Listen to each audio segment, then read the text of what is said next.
naman yung klase mo, di ba? Ba't ka ba nagmamadali?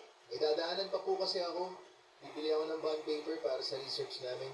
Ah, ganun ba? Nakita niyo po ba yung hoodie ko? Ano hoodie ba? Yung puti? Ang dami mo kasing hoodie eh. Yung dilaw po na may black na lining. Nasa sofa yata. Bakit ka mag-hoodie? Ang init-init kaya. Yung po uso ngayon eh. Ay, kayong mga kabataan talaga kung ano-ano ang sinusuot. Tirik na tirik ang araw pero naka-hoodie. Mas lalo ka lang aasim yan kasi pagpapawisan ka. Hayaan niyo na po. Sayang naman yung mga hoodie ko kung hindi ko gagamitin. Kung bakit kasi ang hilig mo sa hoodie. Mas maganda yung ipakita mo yung mukha mo. Sayang lang ang itsura mo kapag lagi kang nakakalukbong. Mas confident po kasi ako pag nakasuot ako ng hoodie. Bakit naman? Para pwede ko pong itago yung mukha ko kapag pinagtitinginan ako ng mga tao. Isa pa, kapag naka-hoodie ako, madali lang itago itong kapansanan ko.